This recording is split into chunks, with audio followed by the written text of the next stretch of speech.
जी बेटा, conventional stage में हम ये चीज डिस्कस कर रहे थे कि आपके लिए as a individual of the society कौन सी चीज सही है और कौन सी चीज गलत है। तो कन्वेंशनल स्टेज में आप जो अपनी जात को जो है वो सेकेंडरी रखते हैं, और जो सोसाइटी के रूल्स एंड रेगुलेशंस और प्रिंसिपल्स और एक्सपेक्टेशंस होती हैं, आप उनको फोर फ्रंट पे वो रखते प्राइमरी। हैं, आप उनको प्रायोरिटाइज करते हैं, आप उनको फॉलो करते हैं।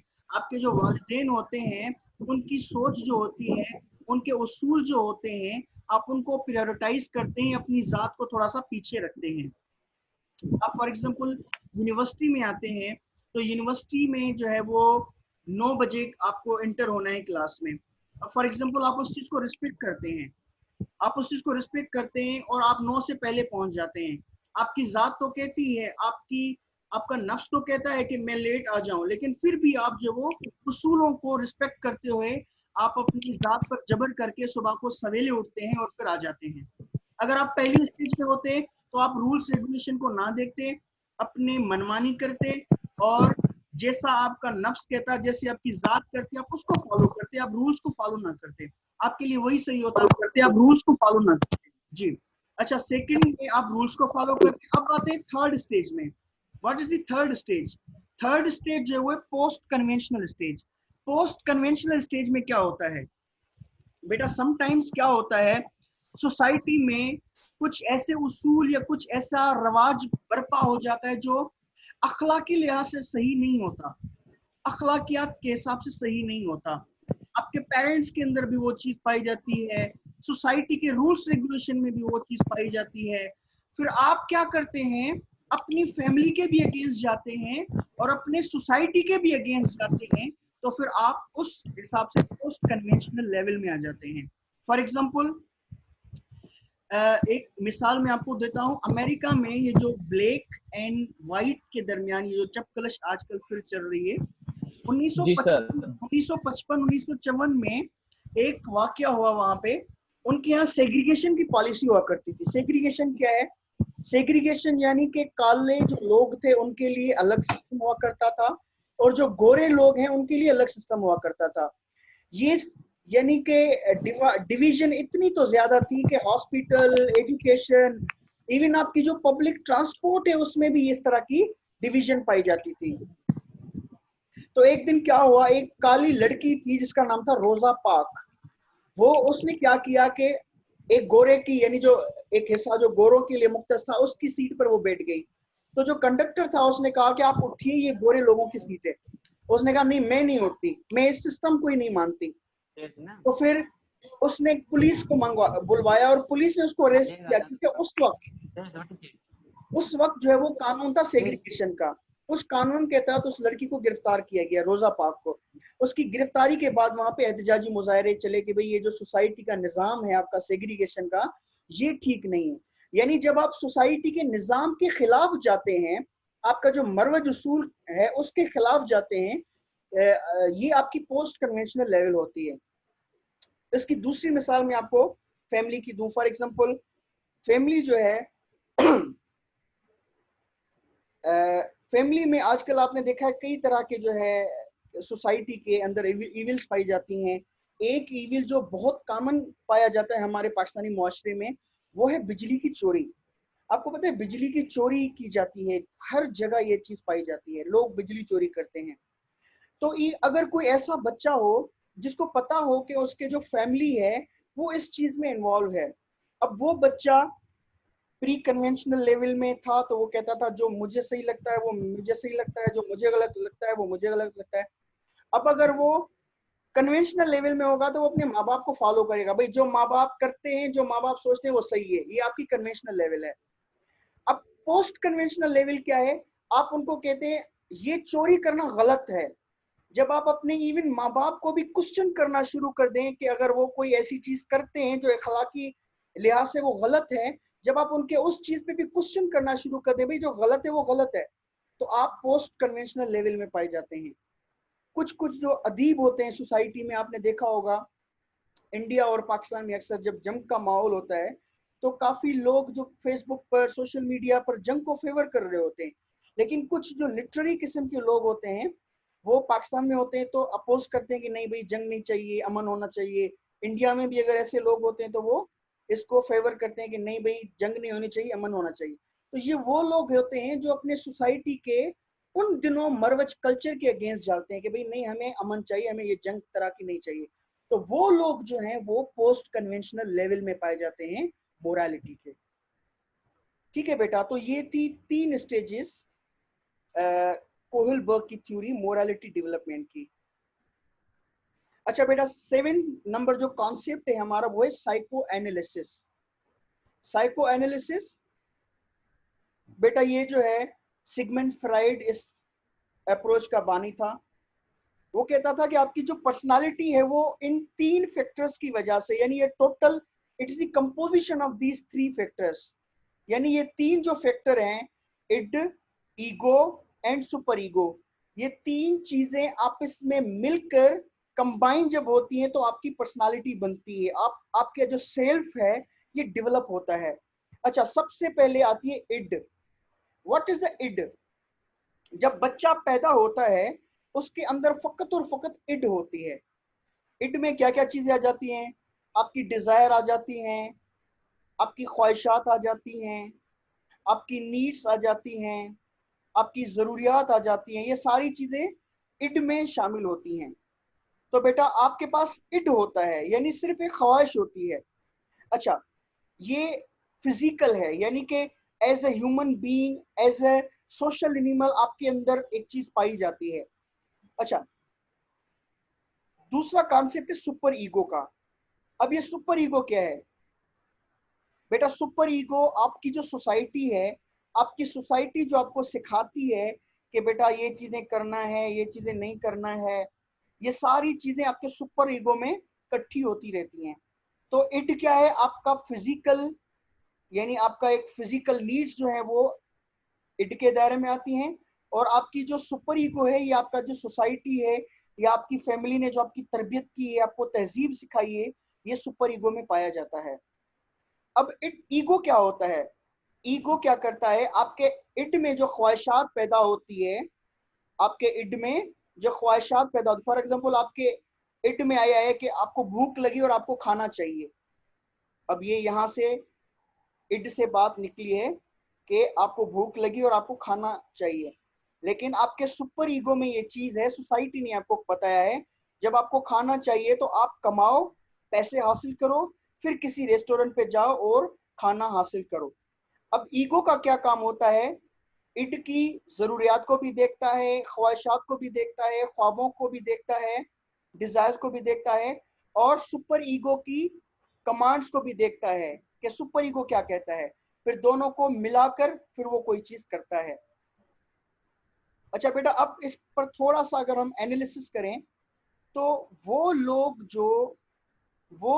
जो क्रिमिनल टाइप होते हैं उनके पास फकत और फिकत इड होता है, यानी उनका जो इड है वो बहुत ज्यादा स्ट्रांग होता है। उनको कोई ख्वाहिश, उनको कोई जरूरत पेश आती है तो वो फिर सुपर ईगो इनका इतना तो कमजोर होता है, जो कि सोसाइटी ने उनको सिखाया होता है आपको क्या करना चाहिए, आपको क्या नहीं करना चाहिए, उसके डूज एंड डोंट्स जो सोसाइटी के हैं उनके वीक होते हैं। तो फिर वो लोग क्या करते हैं, उनका ये जो सुपर ईगो है, उनका ईगो बहुत ज्यादा फिर कमजोर होता है और इड को रोक नहीं पाता, इसलिए वो जो क्या करते हैं गलत काम कर लेते हैं। इसी तरह बेटा दूसरा मिसाल मैं आपको बताऊं जो आए दिन मुआशरे में मिसालें दी, बल्कि आपके सामने आती रहती है, केसेस आते रहते हैं मीडिया पर, जो रेप केसेस आते हैं। आपने जैनब का जैनब इशू आपने बहुत ज़्यादा मीडिया पे सुना होगा। इस तरह के और भी मीडिया पे वाकयात आते हैं। तो वो जो पर्सन होते हैं जो इस तरह के काम करते हैं, अगर उनकी पर्सनैलिटी को देखा जाए तो इन 3 चीज़ों में हम उनको कैसे एक्सप्लेन करेंगे? उनके अंदर फकत और फकत एक नीड थी जिसको हम कहते हैं सेक्स। अब उनका सुपर ईगो जिसने उनको बताया कि आप अपनी ये नीड कैसे पूरी कर सकते हैं, आप निकाह करें, आप शादी करें, ये इस तरह से आप अपनी वो नीड पूरी कर सकते हैं।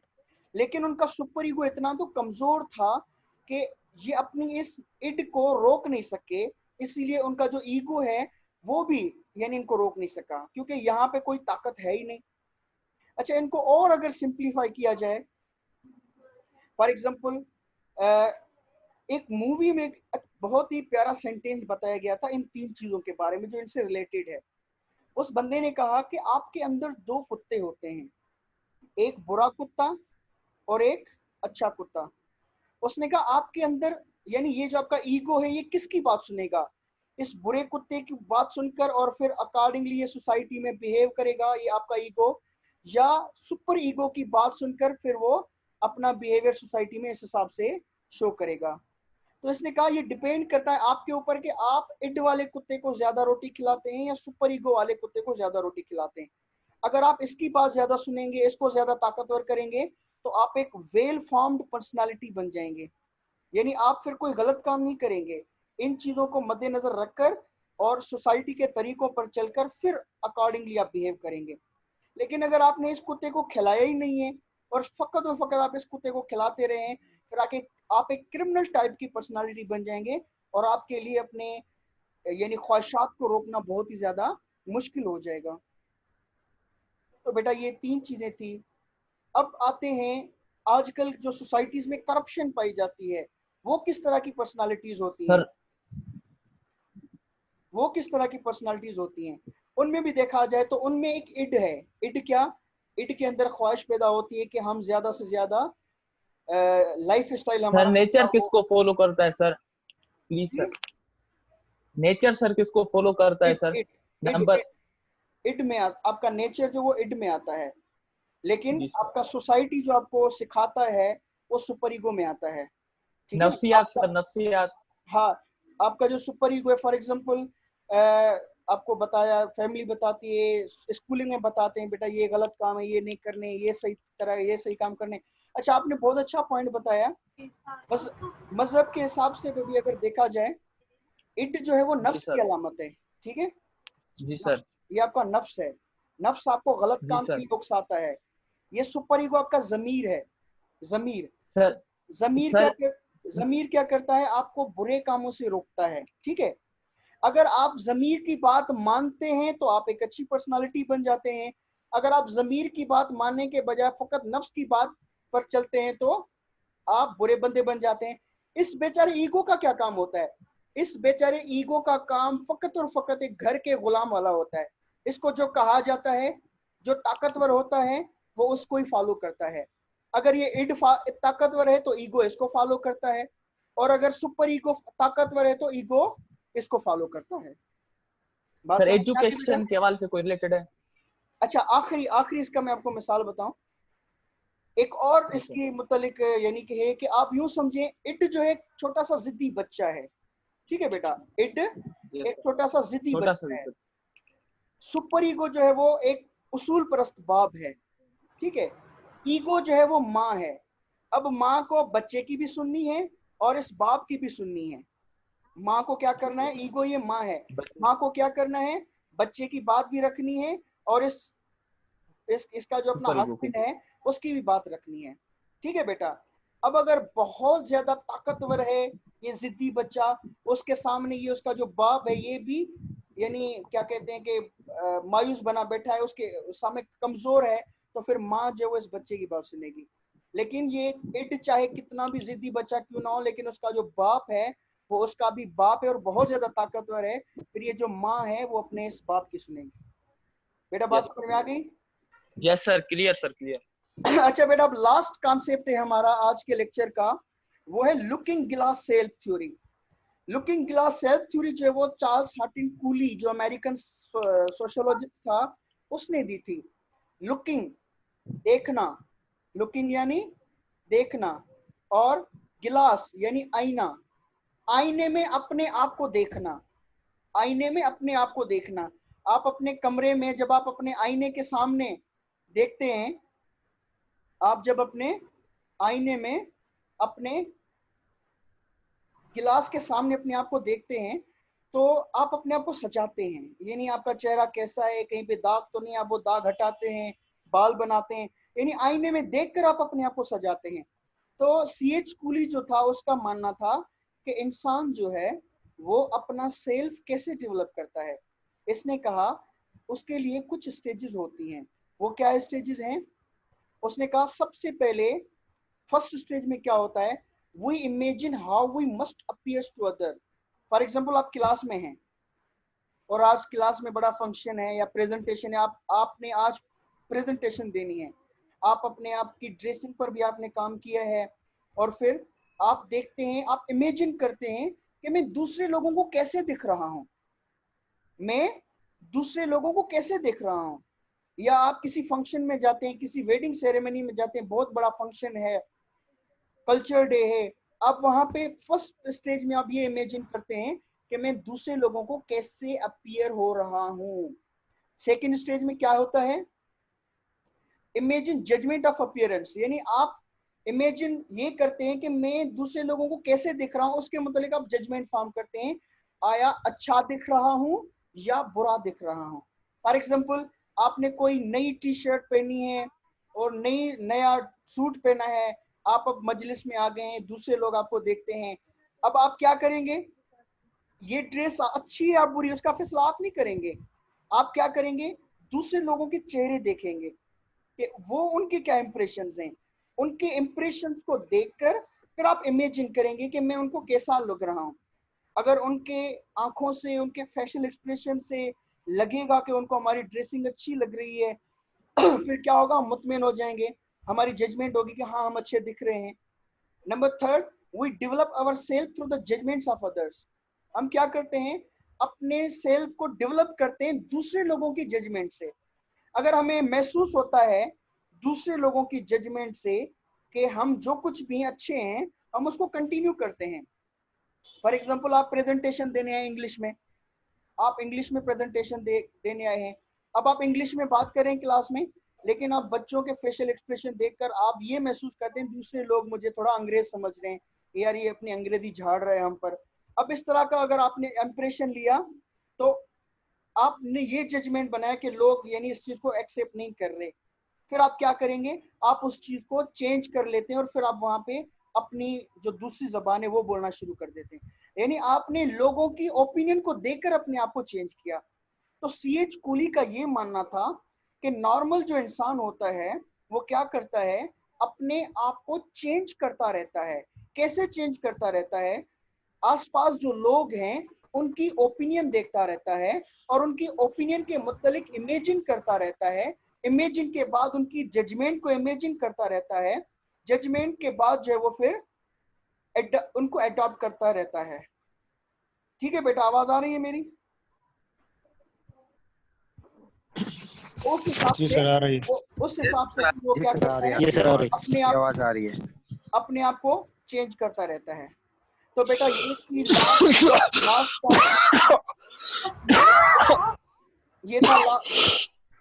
ये था लास्ट कॉन्सेप्ट हमारे इस जो है सर वो। ये तीनों ये स्टेज सर दूसरों पे डिपेंड होते हैं कि दूसरे कैसे सोचते जी हैं, दूसरे कैसे हमारी अपीयरेंस को देखते हैं। जी जी जी जी जी। अच्छा, इसमें एक एक्सेप्शन पाई जाती है, कुछ लोग यूनिक होते हैं। क्या होते हैं? Unique sir. होते हैं, बेमिसाल लोग होते हैं। फिर वो क्या करते हैं, जी उनका सेल्फ कॉन्फिडेंस इतना तो ज्यादा हाई होता है, वो कहते हैं कि जी सर। दूसरे क्या सोचते हैं इसका मुझ पर कोई फर्क नहीं पड़ता, वो जी खुद सर। क्या सोचते हैं वही उनके लिए काफी होता है।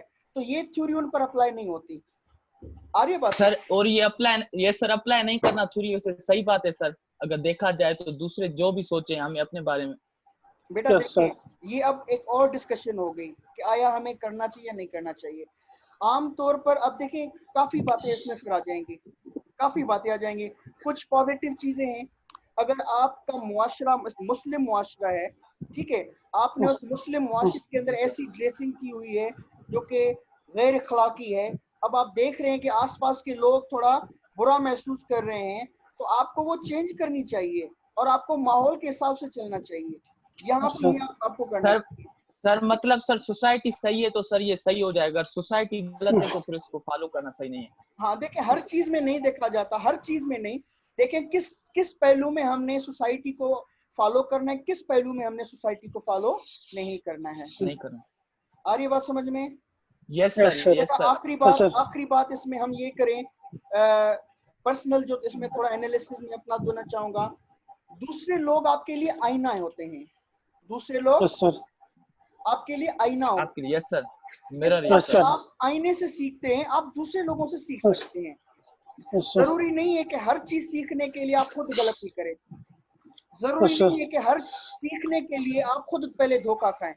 आप ये भी कर सकते हैं, जी जी दूसरे लोगों को एज ए गिलास लें, वो हमारे लिए एज ए गिलास है, उनकी शक्तियों को देखें, उनकी गलतियां, उनके तजुर्बा, उन्होंने किस तरह के धोखे खाए, उनकी वो चीजें देख के उनसे भी हम सीख सकते हैं। सर ठीक है बेटा? सर वो बोलते हैं ना, यस सर, वो बोलते हैं ना कि बेवकूफ आदमी अपनी गलती से सीखता है और अक्लमंद आदमी दूसरी गलती से सीखता है। सो हमें आपने जो बात बोली है बहुत राइट बोली है। जी ठीक है बेटा, और कोई थैंक यू सवाल सर। तो नहीं है किसी का? नो चले बेटा, आज के लिए काफी है ये। Yes sir yes sir, thank you. आपके जो कलीग जिनका ये सर काफी है आज के लिए, बहुत हो गया, काफी से भी बहुत हो गया। जिनका लेक्चर आज मिस हो गया हो उनको कहिएगा कि ये आप रिपीट में देख सकते हैं। हमने इसको रिकॉर्ड कर लिया है यूट्यूब पर, हम इसको जल्दी अपलोड करेंगे। यस यस सर, सर सही है। Yes sir. लिंक भेज दिएगा। जी सर, जी सर। ओके सर, अल्लाह हाफिज। Thank you sir, thank you sir. Thank you sir, thank you sir, thank you sir, thank you. Thank you sir, thank you, thank you, thank you. Thank you sir.